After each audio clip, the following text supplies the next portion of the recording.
Okay जी।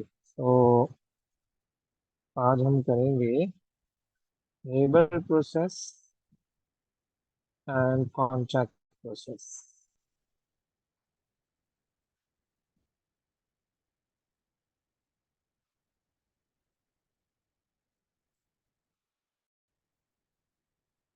Okay, so labour process में obviously हमारे पास जो कॉन्सेप्ट है वो रिवर्सिबल रिएक्शन का कॉन्सेप्ट है। तो बिफोर स्टार्टिंग दिस, सबसे पहले हम देखेंगे कि what is reversible reaction. What is reversible reaction? भाई, रिवर्सिबल रिएक्शन का मतलब ये होता है कि कोई भी रिएक्शन जब आपका, यानी रिएक्टेंट चेंज हो रहा हो किसमें, प्रोडक्ट में, और product can change into the reactant, तो this is a bidirectional reaction. यानी कि इसकी दो डायरेक्शन होती है इस रिएक्शन की। एक तो फॉरवर्ड डायरेक्शन होती है इसकी, और एक इसकी बैकवर्ड डायरेक्शन होती है। यानी कि अगर मैं इसको कहूँ कि अगर कोई भी आपका रिएक्शन रिएक्टेंट टू प्रोडक्ट जा रहा है, so this is the forward reaction.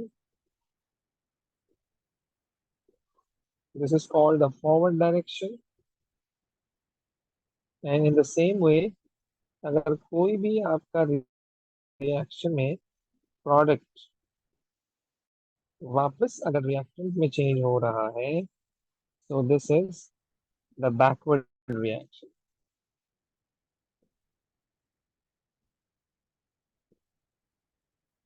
Backward direction. Okay.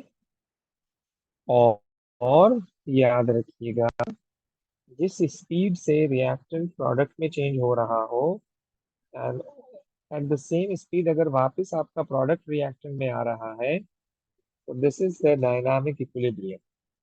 Her reversible reaction में डायनामिक इक्विलिब्रियम एस्टैब्लिश हो जाता है, हर रिवर्सिबल रिएक्शन में। तो अब मुझे इसको यूं लिखना चाहिए कि डायनामिक इक्विलिब्रियम, अस्सलाम वालेकुम डायनामिक सर। इक्विलिब्रियम, वालेकुम सलाम। Dynamic equilibrium is established, dynamic equilibrium is established, right. तो बेसिकली डायनामिक इक्विलिब्रियम को हम डिफाइन कैसे करते हैं, याद रखना, व्हेन द रेट ऑफ, तो मैं यहाँ लिख देता हूँ, तो हम यहाँ लिख देते हैं dynamic sir, equilibrium. reversible reactions are dynamically equilibrium. Yes, अब मैं वही बता रहा हूँ कि ये डायनामिक इक्विलिब्रियम होता क्या है। तो बेटा, dynamic equilibrium means that when the rate of when the rate of Forward reactions is equal forward to rate of backward. reaction, exactly, when the rate of forward reaction is equal to the rate of backward reaction,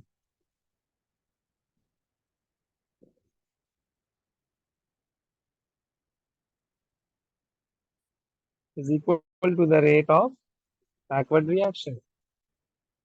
अच्छा, amount पे depend नहीं करता, मतलब ये एक misconception है। लोग ये समझ रहे होते हैं, लोग ये समझ रहे होते हैं कि, इसको मैं मेंशन कर देता हूँ यहाँ पर, ये एक मिसकंसेप्ट है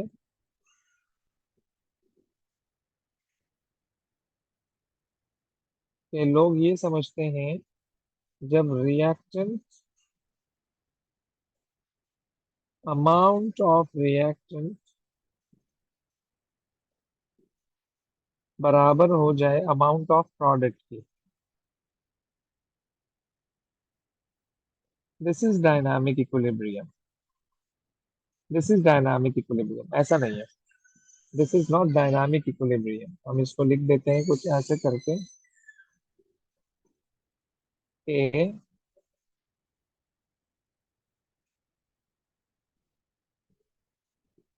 दिस इज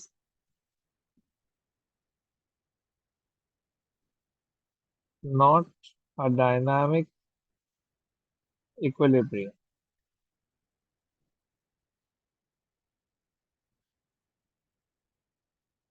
छोटी सी एग्जांपल दूं अगर मैं इसकी आपको, कि भाई मिसाल के तौर पे आपके पास एक रिएक्शन है। चलो हेबर की ही बात कर लेते हैं। भाई हेबर प्रोसेस है आपके पास में। When nitrogen is going to react with hydrogen to form ammonia. भाई अब आप देखो कि रिएक्टेंट साइड पर आपके पास 4 मोल्स हैं और प्रोडक्ट साइड पर आपके पास 2 मोल्स हैं। देखो मोल्स आर डिफरेंट, लेकिन मसला पता है क्या है। थोड़ी देर के लिए अज्यूम करो कि जब रिएक्शन आप पे स्टार्ट हुआ तो रिएक्शन टू प्रोडक्ट जाने में, यानी यानी 1.5 mole is going from reactant to product and it's taking 5 minutes, let's suppose. Okay, it's taking 5 minutes। उसी 5 मिनट में वही प्रोडक्ट वापस रिएक्टेंट में चेंज हो रहा है 1.5 मोल पर 5 minute. This is the dynamic equilibrium when the speed is same. Reactant और प्रोडक्ट के बनने की जब स्पीड सेम हो जाए तो वो है डायनामिक इक्विलिब्रियम। इसका अमाउंट से कोई ताल्लुक नहीं है। 4 मोल है, 2 है, भले दोनों के 5 5 मोल्स हैं, भले इसके 1 मोल है, इसके 4 मोल है। मोल से इसका कोई दूर दूर तक ताल्लुक नहीं है। It depends on the speed of forward reaction and the backward reaction. तो बेसिकली हेबर प्रोसेस में ये सारी कॉन्सेप्ट आपको नजर आएंगे। अच्छा, before Sir, could you starting please repeat again? I didn't understand. Also, हाँ हाँ, मैं ये कहना चाह रहा हूँ कि जब आपकी, भाई कोई भी अगर रिएक्शन होता है ना, तो रिएक्शन प्रोडक्ट में चेंज होता है और प्रोडक्ट रिएक्टेंट में चेंज होता है। नॉर्मली ऐसा ही हो रहा होता है। रिएक्टेंट प्रोडक्ट में जा रहा है और प्रोडक्ट रिएक्टेंट में आ रहा है। मैं ये कह रहा हूँ आपको, लेट सपोज आपके पास रिएक्टेंट का है 10 kg और प्रोडक्ट अभी अभी 0 kg है। Means reaction has not started yet. अब reaction has started, 2 kg product is formed, 2 kg product is formed और 8 kg reactant is left। अच्छा, अब ये जब काम हो गया ना, ऑब्वियसली जैसे ही आपका प्रोडक्ट बनेगा तो वो फिर बैकवर्ड होना शुरू हो जाएगा, क्योंकि रिएक्शन की नेचर ही ऐसी है कि जैसे ही प्रोडक्ट बनता है वो वापस रिएक्टेंट में आना शुरू कर देता है। अब ये जो ट्रांसफॉर्मेशन है वो इतना स्मूथ है कि अगर रिएक्टेंट टू प्रोडक्ट 1 kg जा रहा है and it's taking 10 minutes, at the same time the product is going to change into the reactant back, वो भी उतना ही टाइम ले रहा है। जितना अमाउंट रिएक्टेंट टू प्रोडक्ट में जा रहा था उतना ही अमाउंट प्रोडक्ट टू रिएक्टेंट वापस आ रहा है और टाइम भी सेम ले रहा है। इस पोजीशन को मैं कह रहा हूँ दिस इज डायनामिक इक्विलिब्रियम। अब आप देख रहे हो यहाँ पे केजीज भी डिफरेंट है। भाई वो केजीज पे तो डिपेंड ही नहीं कर रहा, केजीज पे तो वो डिपेंड ही नहीं कर रहा। हम तो बात ये कर रहे हैं, भाई आप किसी एक कमरे की छत पे खड़े हो जाओ, किसी ऊपर वाली जगह पे खड़े हो जाओ, अब बिल्कुल ऊपर टेरिस पे खड़े हो जाओ आप, और थोड़ी देर के लिए अज्यूम करो आप किसी एक रूम में देख रहे हो जिस रूम की छत ही नहीं है। आप अज्यूम करो आप किसी ऐसी ऊंची जगह खड़े हो, आप जिस कमरे को देख रहे हो अब आप उस कमरे की छत है ही नहीं। अब दरवाजा खुलता है, कमरे के अंदर 10 लोग हैं। मेरी बात को गौर से समझना आप, कमरे के अंदर 10 लोग हैं, 10 में से 2 लोग बाहर जाते हैं, एट द सेम टाइम 2 लोग अंदर आ जाते हैं। लेकिन ये काम इतनी तेजी से हो रहा है तुम्हें ऐसा लगेगा जैसे कुछ भी नहीं हो रहा है, लेकिन एक्चुअल में हो रहा होगा। This is dynamic equilibrium. Amount पे तो डिपेंड ही नहीं कर रहा। बाहर भले कम लोग हो, कमरे में ज्यादा हो, कमरे में कम हो, बाहर ज्यादा हो, भाई अमाउंट पे डिपेंड नहीं कर रहा। ट्रांसफॉर्मेशन कितना स्मूथ हो रहा है, this is the dynamic equilibrium. तो ये होता है डायनामिक इक्विलिब्रियम। तो इसलिए मैं कह रहा हूँ कि अमाउंट पे ये डिपेंड नहीं कर रहा है। तो है बात, हमें जो करनी है आज, हेबर प्रोसेस को स्टार्ट करने से पहले हमें एक प्रिंसिपल अप्लाई करना है, that is called the Le Chatelier principle. What is the Le Chatelier principle? Le Chatelier. This is called the Le Chatelier principle.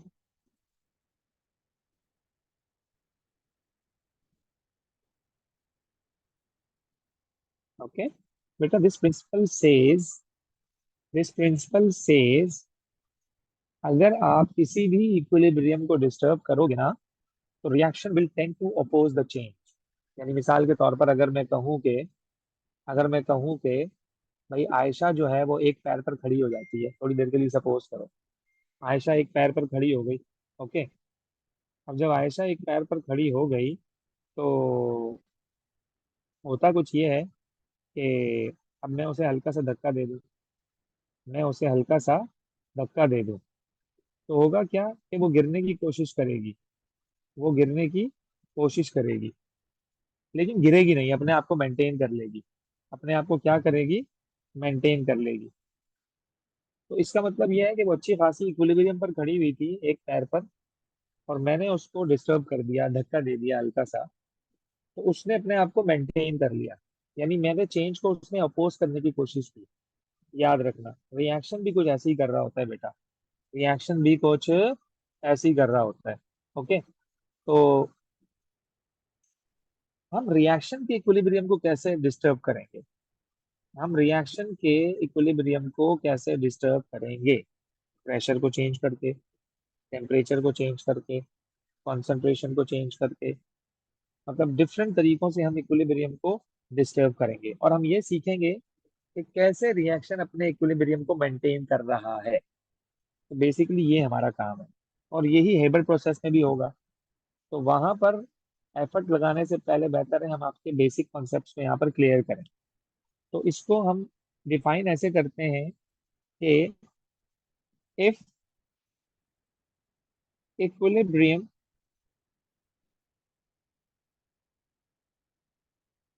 Of any reaction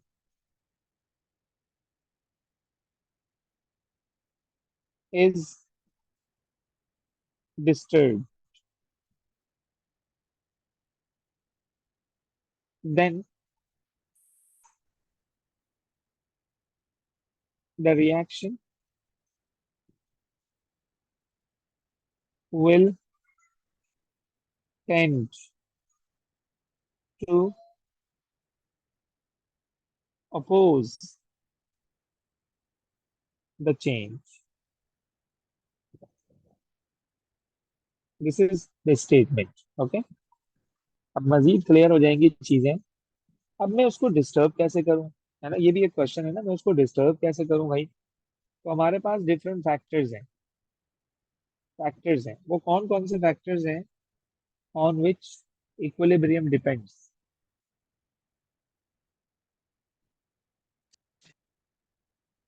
sir actually हमें reaction को क्यों डिस्टर्ब करना है? बेटा, उसकी सबसे बड़ी वजह मैं अगर आपको बताऊं, बस फैक्टर्स लिख देता हूँ, लंबी हो जाएगी। अच्छा अब्दुल्ला, मसला ये है कि इक्विलिब्रियम वाले जितने भी रिएक्शंस होते हैं ना, उनकी यील्ड के साथ सर बड़े कैन यू मसले रिपीट? मसाइल हैं। Yes, I didn't understand. Sorry, I didn't equilibrium here you properly. Equilibrium reactions जितने भी होते हैं, वो कभी भी कंप्लीट नहीं होते। ये भी एक मसला है।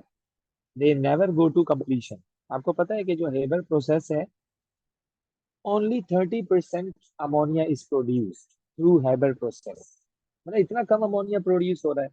आपने लाखों रुपए लगा दिए इंडस्ट्री बनाने पर, और आप सिर्फ out of 100% only you are getting 30% yield, 30% product. मतलब is like this is nonsense. आपने आपको तो टारगेट ही अचीव नहीं हुआ, आप क्या प्रोडक्शन करोगे अपनी इंडस्ट्री की? मतलब हर इंडस्ट्रियलिस्ट ये चाहता है कि they should get a maximum yield by doing a minimum, you can say, जो हम उस पे पैसे लगा रहे हैं, जो खर्चा कर रहे हैं, हम उस पे इन्वेस्टमेंट जो कर रहे हैं, मिनिमम इन्वेस्टमेंट पर मैक्सिमम अचीवमेंट हो। Every industrialist wants this. लेकिन जो रिवर्सिबल रिएक्शंस होते हैं, वो तो प्रोडक्ट बना, फिर वापस आ गया रिएक्टेंट में, फिर प्रोडक्ट बना, फिर वापस आ गया रिएक्टेंट में, फिर प्रोडक्ट बना, फिर वापस आ गया रिएक्टेंट में। इस मसले को कैसे हल करेंगे हम? तो इस मसले को हल करने के लिए आपको इक्विलिब्रियम को डिस्टर्ब करना पड़ेगा। तो वो बेसिकली हम यहाँ देखना चाह रहे हैं, इसीलिए हम इक्विलिब्रियम को डिस्टर्ब करते हैं अपने हाथों से खुद, जानबूझ के, so that we may get a maximum product, so that we may get a maximum product. So number one, the first factor is the concentration. Concentration. Another one is the temperature.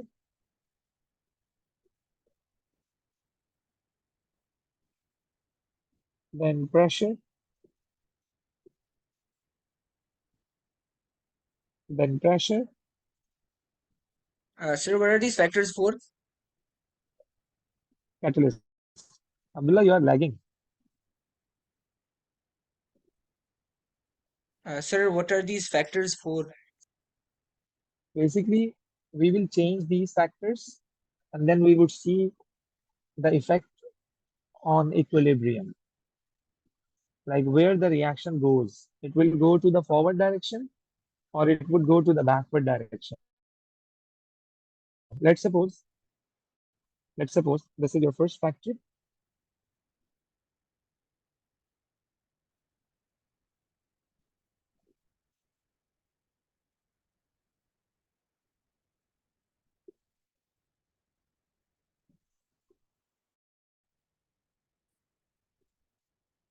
Concentration.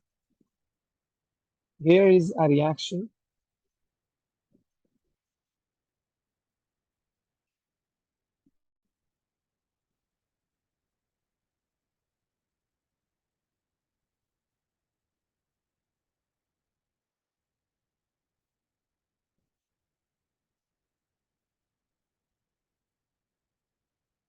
Right?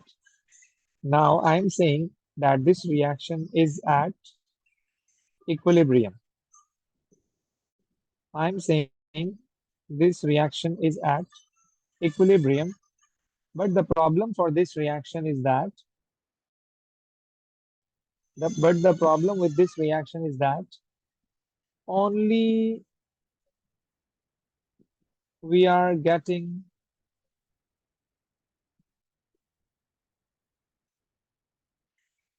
10% yield.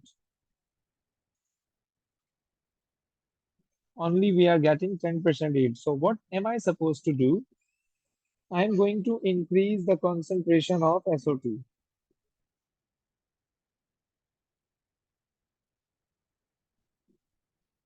इस bracket का मतलब concentration होता है बेटा.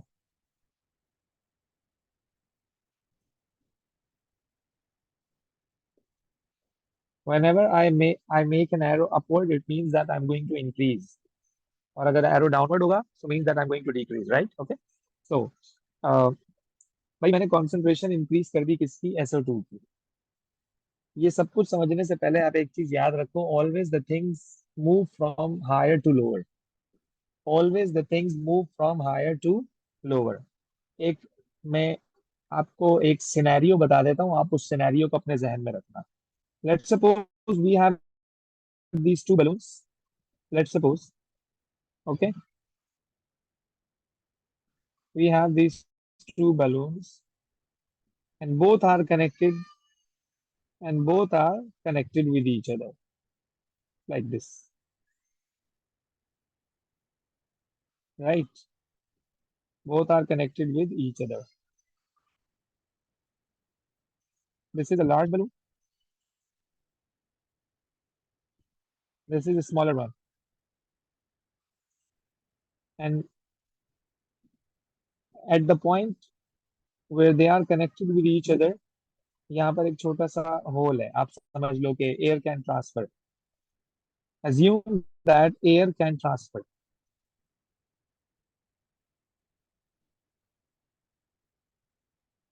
But they both are right now at equilibrium. इस scenario को जरा समझिएगा बेटा. मैंने क्या किया, इस बड़े बलून को पकड़ के स्क्वीज कर दिया. मैंने इसको पकड़ा और मैंने इसे क्या कर दिया, स्क्वीज कर दिया, मैंने इसे प्रेस कर दिया, तो क्या होगा, यहाँ से एयर ट्रांसफर होगी इसके अंदर। जनरली ऐसा ही होगा ना यार, हमेशा things move from higher to lower. I am saying again and again, always the thing move from higher to lower. Air transfer होगी यहाँ से यहाँ पर, कब तक होती रहेगी, जब तक दोनों का साइज सेम ना हो जाए, जब तक दोनों का साइज सेम ना हो जाए। तो this is called the forward direction, this is called the forward direction. तो ये सिनेरियो हम हमेशा याद रखेंगे इन क्वेश्चंस को सॉल्व करने के लिए। या आप यूं भी इमेजिन करो कि इसको मैंने किसी ऐसे रूम में रख दिया जिसका प्रेशर है इस time 1 atmosphere, that is the standard pressure. अब मैं क्या कर रहा हूँ, मैंने इस रूम के प्रेशर को इंक्रीज करके 10 एटमॉस्फेयर कर दिया। जब हम रूम का प्रेशर इंक्रीज करते हैं ना, तो वो प्रेशर इस पर भी अप्लाई हो रहा होता है और वो प्रेशर इस पर भी अप्लाई हो रहा होता है। तो ऑब्वियस सी बात है, ये बड़ा बलून है, जब ये प्रेस होगा ना, तो यहाँ पर ज्यादा एयर है, तो वो एयर कहाँ ट्रांसफर हो जाएगी, यहाँ पर। और ये फिनोमेना कब तक होता रहेगा, ये काम कब तक होता रहेगा, जब तक दोनों का साइज सेम ना हो जाए। इसी सिनेरियो को रखकर जरा इस रिएक्शन के लिए सोचना, अभी बात समझ आ जाएगी अल्लाह के हुक्म से। तो आपने क्या किया, SO2 की कॉन्सेंट्रेशन को इंक्रीज कर दिया। तो थोड़ी देर के लिए ये सोचो कि this is your seesaw, this is your seesaw, right, this is your seesaw. और आपने SO2 की कॉन्सेंट्रेशन को क्या कर दिया, इंक्रीज कर दिया। अब ये जो सी सॉ है, अब ये कुछ मतलब टेढ़ी लाइन हो जाएगी। बात समझ रहे हो, ये क्या हो जाएगी, लाइन टेढ़ी हो जाएगी कुछ इस तरह करके। बात समझ रहे हो, आपने इसको बढ़ा दिया, SO2 की कॉन्सेंट्रेशन आपने क्या कर दी, ज्यादा कर दी। अब इसको बैलेंस तो होना है, अब इसको बैलेंस तो होना है। आपने बहुत सारे पत्थर रख दिए यहाँ पर, जाहिर है ये पत्थर मूव करना शुरू करेंगे, ये यहाँ से यहाँ आएगा, फिर ये उठ के यहाँ आ जाएगा। जब ये जैसे ही यहाँ आएगा, तो क्या होगा पता है आपको, क्या होगा, क्या होगा, तो कुछ ये वाला सीन हो जाएगा, ये दोबारा बैलेंस हो जाएगा, ये क्या हो जाएगा, दोबारा बैलेंस हो जाएगा। इसका मतलब ये है कि जब आपने अपनी Sir, concentration of why did it reaction को balance? इंक्रीज, क्योंकि बेटा you know everything want to get stability, आपने उसे डिसबैलेंस कर दिया यार। अभी तक तो वो सही था, मतलब रिएक्शन इज एट इक्विलिब्रियम।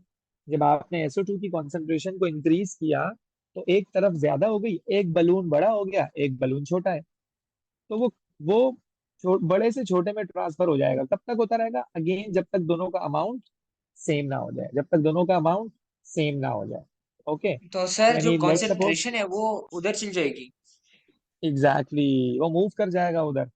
तो आप कहोगे reaction, reaction moves to the right, reaction moves to the right, or you can say reaction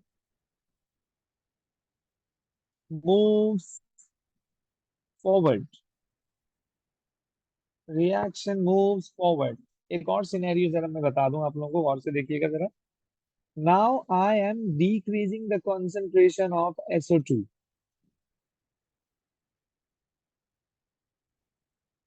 तो ऑब्वियस सी बात है, जब मैं डिक्रीज करूंगा कॉन्सेंट्रेशन को, मींस दैट अब ये वाली साइड कम हो गई, ये वाली साइड क्या हो गई, कम हो गई। तो अब प्रोडक्ट से वापस आके इसको बैलेंस करेगा वो। तो अब रिएक्शन की जो डायरेक्शन है, reaction moves backward, reaction moves backward. इसी तरह से अगर मैं एक और सिनारियो आपके सामने रखूं, भाई मैं O2 की कॉन्सेंट्रेशन को डिक्रीज कर रहा हूँ, O2 की कॉन्सेंट्रेशन को मैंने क्या कर दिया, डिक्रीज कर दिया। मैं बार बार आपके सामने ये बात रख रहा हूँ कि आप बार बार एक ही चीज सोचोगे, वो क्या है, always the things move from higher to lower. हाँ भाई, क्या कहते हो, रिएक्शन को फॉरवर्ड होना चाहिए, बैकवर्ड होना चाहिए, क्या कहते हो। मैंने ऑक्सीजन की कॉन्सेंट्रेशन को डिक्रीज कर दिया, इट शुड बी फॉरवर्ड और backward, yes.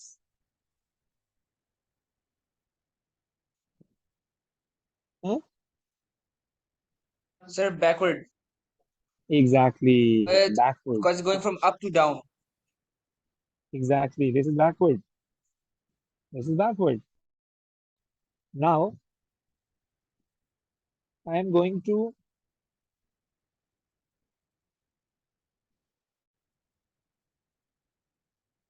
decrease the concentration of SO3. Like I'm going to decrease this. तो क्या कहते हो? Forward, backward. Forward, backward. Yes. Backward. Forward. Backward. Forward. What, sir? Why forward? बेटा आपने इसको कम कर दिया ना, आपने इसको कम कर दिया तो ये तो ज्यादा है, ये तो ज्यादा है. So the things will change from higher to lower, higher to lower, again and again. This is your, shortcut. This is your trick to do these type of questions. Always the things move from higher to lower. बस जिस चीज को आप कम कर रहे हो, reaction की direction वही हो जाएगी, वही हो जाएगी. Remember this. So, sir, reactant side is always higher. No. Let's suppose I'm going to say like this. I'm going to decrease the concentration of SO2. Now this is lower. अब ये reactant lower हो गया, product आपका higher है, तो backward हो जाएगा. Higher to lower, higher to lower. Okay. Okay. Is this correct? बेटा सबको समझ आ रही है बात? हाँ भाई, Alia, Hadiya, Muzaffar, Bisma, Hamza, Maham, and Yes. Usman. Yes. Okay. This is Yes, the sir. concentration one, right? तो अगर मैं एक और केस आपके सामने रखूं नेबर प्रोसेस का,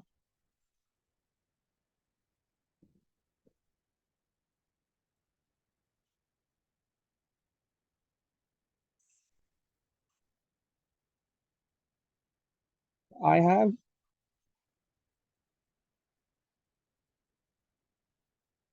increased the concentration of ammonia.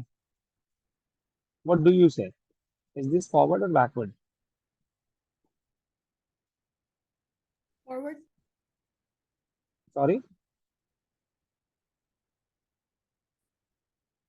Yes? Back.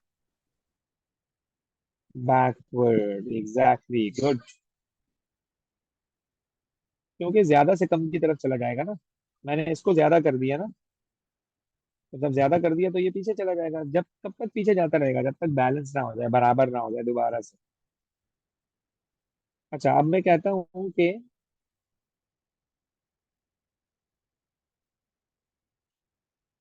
क्या होगा. मैंने हाइड्रोजन की कॉन्सेंट्रेशन इंक्रीज कर दी है. Forward. Forward. Good. Forward.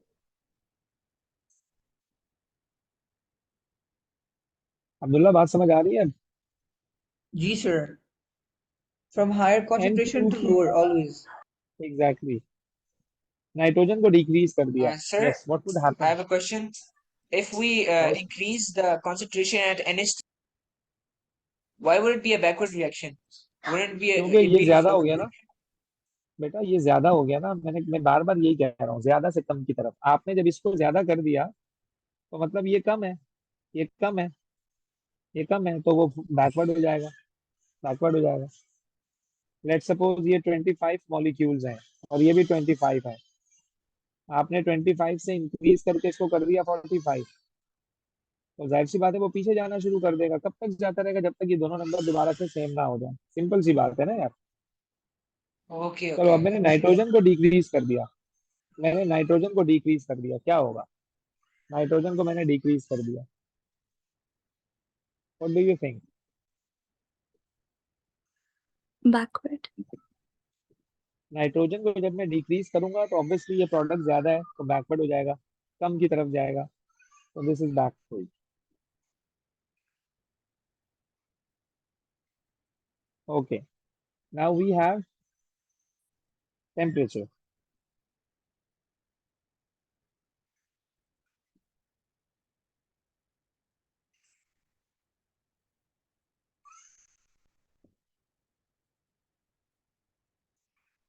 We have temperature.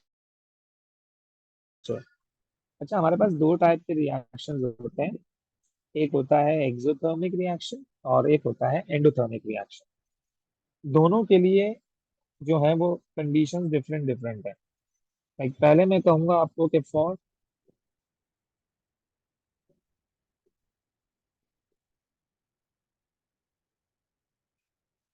Exothermic reaction, देखो एक्सोथर्मिक रिएक्शन की एग्जांपल आप ले लो ये।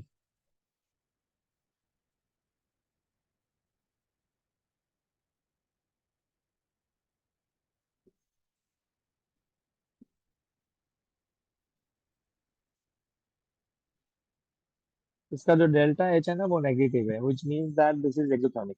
Exothermic reaction wants to decrease the temperature, to release the energy, to release heat energy. It releases heat energy and forms product. यानी reaction ये चाहता है कि वो अपनी एनर्जी को रिलीज करे, अपने टेम्परेचर को वो ड्रॉप करे। रिएक्शन ये चाहता है कि वो अपने टेम्परेचर को ड्रॉप करे और तुम उसका टेम्परेचर इंक्रीज कर रहे हो, मतलब तुम उसके ऑपोजिट चल रहे हो ना। ऐसे सिस्टम का अगर तुमने टेम्परेचर अगर तुमने टेम्परेचर इंक्रीज कर दिया तो मतलब तुम तो उसके फेवर में नहीं जा रहे हो, तुम तो उसके अगेंस्ट चल रहे हो। खुल्लम खुल्ला दुश्मनी कर रहे हो तुम रिएक्शन से। तुमने गरम गरम चाय का कप किसी ऐसे कमरे में ला के रख दिया जो ऑलरेडी गर्म हो, और तुम एक्सपेक्ट भी कर रहे हो कि चाय ठंडी हो जाएगी। How is this possible? वो तो चाय और गर्म हो जाएगी, वो तो बैकवर्ड चलना शुरू हो जाएगा। तो this reaction is backward. Sir, can you give the example again? Exothermic reaction ऐसा रिएक्शन होता है जो प्रोडक्ट जब बना रहा होता है तो वो साथ साथ एनर्जी रिलीज कर रहा होता है। जब हम एनर्जेटिक्स वाला चैप्टर पढ़ते हैं, एनर्जी फ्रॉम केमिकल्स वाला, इसमें हम दो तरह के रिएक्शंस को डिस्क्राइब करते हैं, exothermic and endothermic. Exothermic the reaction which releases energy, जो टेम्परेचर को कम करता है। भाई आपको चाहिए कि आप रिएक्शन के अगर फेवर में हो तो आप टेम्परेचर को ड्रॉप करो ताकि जल्दी जल्दी प्रोडक्ट बने। लेकिन आप तो रिएक्शन ये चाह रहे हैं कि अपना टेम्परेचर कम करे, तुम उसके उल्टा चल रहे हो, तुम टेम्परेचर बढ़ा रहे हो उसका। तो फिर क्या मतलब, कोई तुम क्या रिएक्शन के फेवर में चल रहे हो क्या? अगर फेवर में चल रहे हो तो प्रोडक्ट बनेगी, तुम तो उसके अगेंस्ट चल रहे हो, तो बजाय फॉरवर्ड होने के रिएक्शन बैकवर्ड हो जाएगा। हाँ। हाँ, Sir, अगर तुमने, हाँ बोलो। फिर जस्ट टू आस्क, अभी अभी हमारा इक्विलिब्रियम है ना, अभी तो बिल्कुल बैलेंस्ड है। हम तो हमारे पास टू एंड्स है, और दूसरी साइड पे भी टू एंड्स है, और फाइव एचेस, और उस साइड पे भी फाइव हाइड्रोजन है। तो ठीक है ना? हाँ ओके। बेटा, number of atoms doesn't mean that the reaction is at equilibrium. I told you this is not the game of the numbers. This is game of how the reactant is going to change into the product and how the product is changing into the reactant. How smooth the conversion is. तो यहाँ पे ये नहीं देखो कि 5 hydrogen यहाँ है तो 2 नाइट्रोजन है तो बैलेंस हो गया है तो इक्विलिब्रियम पर है, ऐसा नहीं है।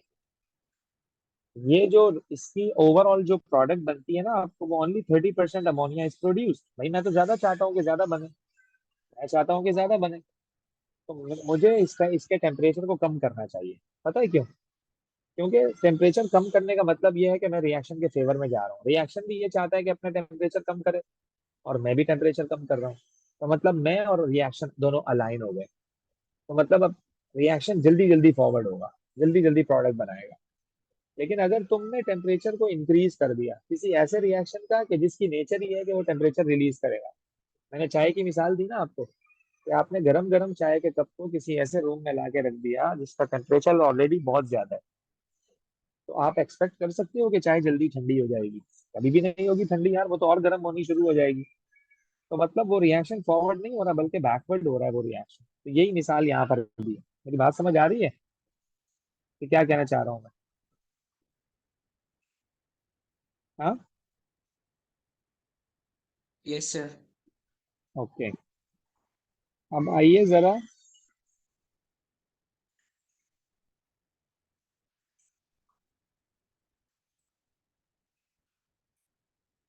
Endothermic reaction.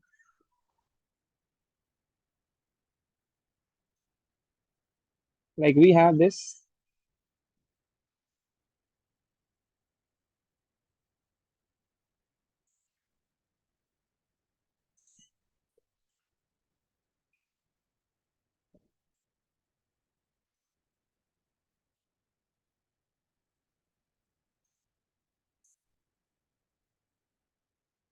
Delta H positive है, यानी रिएक्शन ये चाहता है कि उसका, यानी positive means absorbing the temperature, absorbing the heat, and I am going to increase the temperature.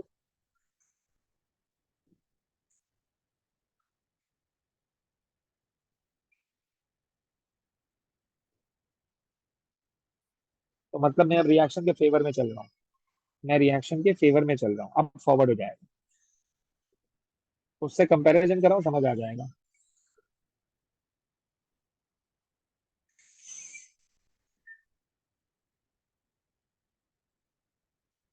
अगर आपने टेम्परेचर को कम कर दिया तो वो क्या हो जाएगा, बैकवर्ड हो जाएगा, सिंपल। तो ये टेम्परेचर का गेम है सारा का सारा। यस, सर एक्सोथर्मिक और एंडोथर्मिक भी उस तरह ही जिस तरह हमारे जिस तरह हम कंसंट्रेशन को बैलेंस करते हैं, कि इसमें हर दफा अगर एक्सो है तो फिर आप बैकवर्ड रिएक्शन करते हो और एंडो है तो फॉरवर्ड। तुम्हारी बात नहीं समझा मैं, क्या पूछना चाह रहे हो तुम? सर एक्सो और एंडोथर्मिक में अगर अगर एक्सो हो तो फिर फॉरवर्ड रिएक्शन फॉरवर्ड बैकवर्ड होगी, और एंडो है तो backward forward sorry. Invalid question. देखो, हम ये नहीं कह सकते कि एक्सो है तो फॉरवर्ड है, एंडो है तो फॉरवर्ड है, नहीं। Every reaction forms a product. In general I can say her reaction is a forward reaction, but the thing is मैंने टेम्परेचर को चेंज कर दिया तो अब सिनेरियो चेंज हो गया। अब एक्सोथर्मिक रिएक्शन जब जब फॉरवर्ड हो रहा था, यानी प्रोडक्ट जब बना रहा था तो टेम्परेचर को रिलीज कर रहा था, तो टेम्परेचर को रिलीज कर रहा था। और आपने क्या किया, आपने टेम्परेचर को और बढ़ाना शुरू कर दिया। मतलब रिएक्शन तो ये चाह रहा है कि उसका टेम्परेचर कम हो, लेकिन तुम नहीं चाह रहे हो, तुम तो और उसके अंदर टेम्परेचर उसको प्रोवाइड किए जा रहे हो। बात समझ रहे हो, तुम और उसको टेम्परेचर प्रोवाइड किए जा रहे हो, तो मतलब तो काम खराब हो रहा है। थोड़ा सा और मैं अगर इसको मिसाल दूं तुम्हें, भाई एक बंदे ने अफ्तार कर लिया, रोजा अफ्तार किया, और उसने समोसे भी खा लिए, पकौड़े भी खा लिए, उसने रूह अफ़ज़ा भी पी लिया, बिरयानी भी खा ली, कौरमा भी खा लिया, सब खा लिया उसने। अब वो कह रहा है मेरा तो पेट ही फटने वाला है, मैं क्या करूं। अब थोड़ी देर के लिए ये सोचो कि मैं जो है ना जो है ना जो चीजें उसने खाई हैं मैं निकाल रहा हूँ उसके मुंह में से, वापस निकाल रहा हूँ। मैंने पहले बिरयानी निकाल ली, फिर मैंने रूह अफ़ज़ा निकाल ली, थोड़ी देर के लिए इमेजिन करो। अब उसको सुकून आता जा रहा है, बात समझ रहे हो। और अगर अब्दुल्ला आए और बोले ये ले और खाओ, और बिरयानी उसके मुंह में घुसा दी, तो वो फॉरवर्ड थोड़ी करे, तुम तो उसे वापस भेज रहे हो। तुम बोले चल भाई जाओ ऊपर ही चले जाओ, तुम तो बस दुनिया से ही गुजर जाओ तुम तो। टेम्परेचर रिलीज, दो तरह के रिएक्शन होते हैं। एक ऐसा रिएक्शन होता है जो अपने अंदर से टेम्परेचर को रिलीज करता है, और दूसरा ऐसा रिएक्शन होता है जो टेम्परेचर को एब्जॉर्ब करता है। ये जो एक्सोथर्मिक है ना, ये टेम्परेचर को रिलीज करता है। तो टेम्परेचर रिलीज करवाओ ना यार, तुम रिएक्शन की हेल्प करो ताकि तुम्हें प्रोडक्ट ज्यादा मिले। तो तुम तो हेल्प ही नहीं कर रहे हो, तुम तो और उसका टेम्परेचर बढ़ाई चले जा रहे हो, तो मतलब तुम तो उसके अगेंस्ट चल रहे हो। तो फिर रिएक्शन तुम्हारी मर्जी की प्रोडक्ट तुम्हें नहीं देगा, वो वापस बैकवर्ड हो जाएगा, वो वापस बैकवर्ड हो जाएगा। ये मैं कहना चाह रहा हूँ। अब रूह अफ़ज़ा है, ठंडा ठंडा शरबत तुम ला के रख दो, अगर कमरे का टेम्परेचर गर्म हुआ तो रूह अफ़ज़ा जल्दी गर्म हो जाएगा, बात समझो, जल्दी से फॉरवर्ड हो जाएगा, जल्दी से फॉरवर्ड हो जाएगा, क्योंकि क्योंकि जो कंडीशन उसे मिली है वो फेवरेबल है फॉर दिस रिएक्शन। अब जो एक्सोथर्मिक रिएक्शंस होते हैं उनके लिए फेवरेबल कंडीशन क्या है, तुम उनका टेम्परेचर रिलीज कर दो, ड्रॉप कर दो, ताकि वो जल्दी से प्रोडक्ट बनाए। लेकिन जब तुमने ये वाली हरकत की यहाँ पर, तो तुम तो बजाय उसके फेवर में जाने के तुमने उसके साथ दुश्मनी मोल ले ली। तुम रिएक्शन को कह रहे हो मैं नहीं कम होने दे रहा टेम्परेचर, मैं और ज्यादा करूंगा तुम्हारा टेम्परेचर। तो वो अच्छा खासा फॉरवर्ड हो रहा था, तब तुमने उसका टेम्परेचर इंक्रीज किया तो वो आहिस्ता आहिस्ता उसने वापस जाना शुरू कर दिया। ये समझाना चाह रहा हूँ, ये है टेम्परेचर का, टेम्परेचर से रिलेटेड बात, ये है टेम्परेचर से रिलेटेड बात बेसिकली। ये सबको समझ आ रहा है बेटा? आगे चलूं या अभी मैं फर्दर इसको और मैं इजाजरेट करूं, क्या कहते हो? सर हाँ बस भाई एक दफा ये उस्मान। एक्सो वाला और एंडोथर्मिक वाला बता दें। आपने बोला था कि अगर एक्सो होता है तो फिर हाँ, आप एब्जॉर्ब कराते हो, you are gonna do endothermic right, क्योंकि you don't want it to नहीं डू नहीं, अ दोबारा बोलो बैकवर्ड दोबारा बोलो रिएक्शन। दोबारा बोलो। इफ एक्सोथर्मिक क्या बोल रहे हो तुम? अगर मिक्स कर रहे हो एक्सो चीजों को। फॉर एग्जांपल अगर हमारी एक्सोथर्मिक रिलीजेस एनर्जी बेटा, Exothermic means energy is released.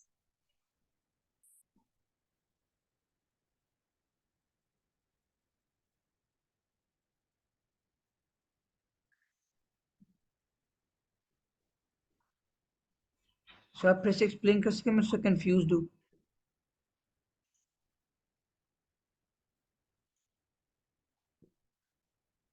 Exothermic reaction क्या करेगा? एनर्जी को रिलीज करेगा। ये बात समझ आ गई? एनर्जी को जी मुझे रिलीज ये करेगा। पता है। ओके। अब तुम रिएक्शन की का टेम्परेचर इंक्रीज कर रहे हो। तुम रिएक्शन का टेम्परेचर क्या कर रहे हो? इंक्रीज कर रहे हो। लेट्स क्यों सपोज सर? ये तुम्हारे पास हॉट हॉट टी है। This is your reaction. Suppose this is your reaction. This is cold T which is your product. Which is your product. Reactant can change into the product. This is a forward reaction, and when this goes, this is a backward reaction. तुमने क्या किया? तुमने इस चाय के cup को उठा के ऐसे रूम में रख दिया जिसका टेम्परेचर 100 डिग्री सेल्सियस है। So are you expecting that you are going to have a cold tea? क्या ऐसा होगा? नहीं। Yes or no? तो मतलब नो।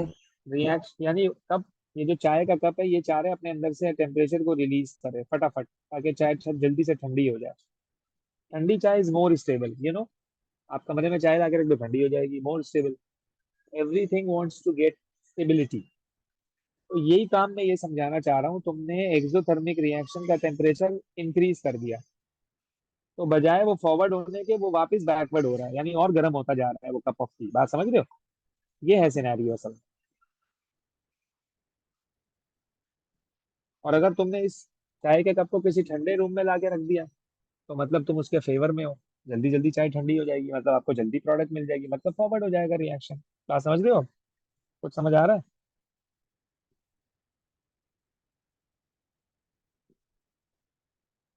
क्या कहते हो? Okay sir, thank you sir. फिर भी नहीं समझ आया? इसको बार बार देख लेना, रिकॉर्डिंग अपलोड करूंगा ना। इतना इतना मुश्किल कॉन्सेप्ट नहीं है अब्दुल्ला, ये इतना मुश्किल कॉन्सेप्ट ओके नहीं है। सर। तो ओके सर। थोड़ा सा एफर्ट करोगे, इंशाल्लाह चीजें स्लो स्लो करके चीजें आसान होती चली जाएंगी। ओके अब सर, आइए मैंने जरा आपसे प्रेशर पर। Sir asked you on WhatsApp. Could you give me your stoichiometry notes, please?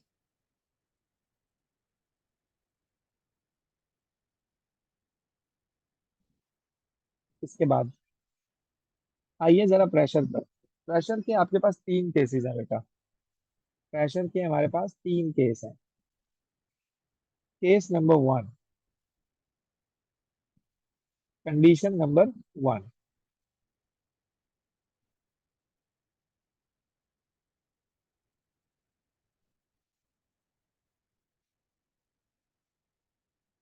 Condition number one says when moles of reactant is greater than the moles of product, means that this is my reaction.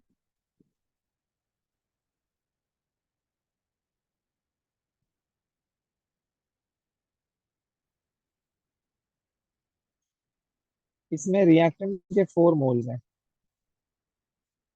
और product के 2 moles हैं।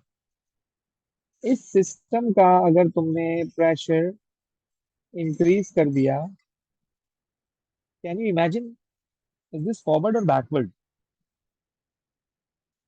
इन this case you have more moles of reactant, so phenomena क्या होता है? Always higher to lower.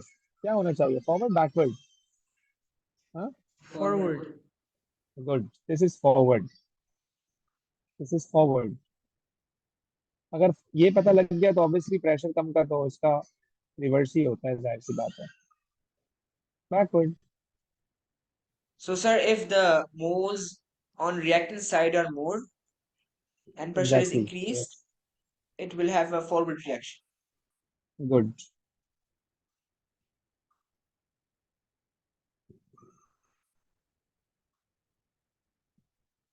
Condition number 2, when you have moles of reactant lower than the product.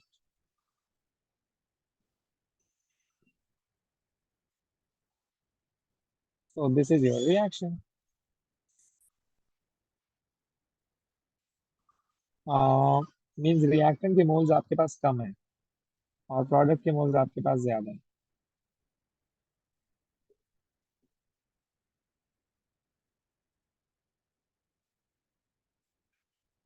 Let's suppose this is the scenario.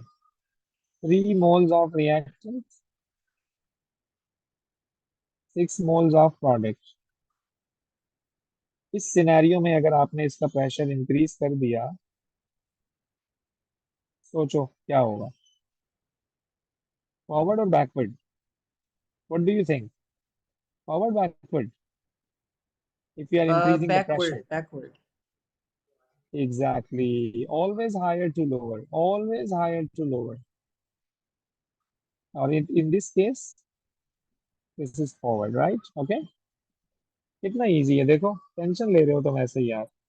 Condition 3.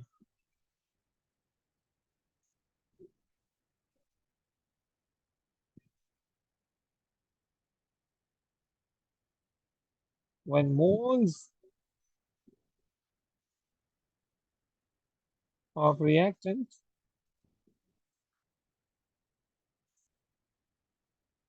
is equal to moles of product.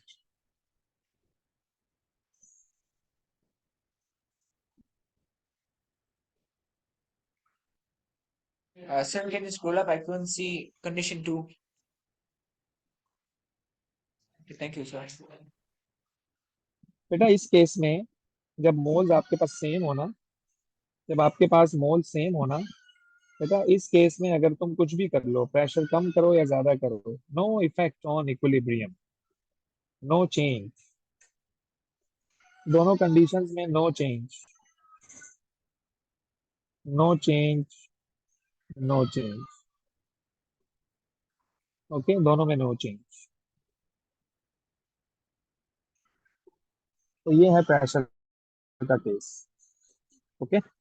अब ये सारी चीजें तुम्हें Haber में याद होनी चाहिए ताकि तुम्हें वो सिनेरियो समझ आ जाए कि है क्या. तो उसको फिर इंशाल्लाह नेक्स्ट क्लास में करेंगे डिस्कस.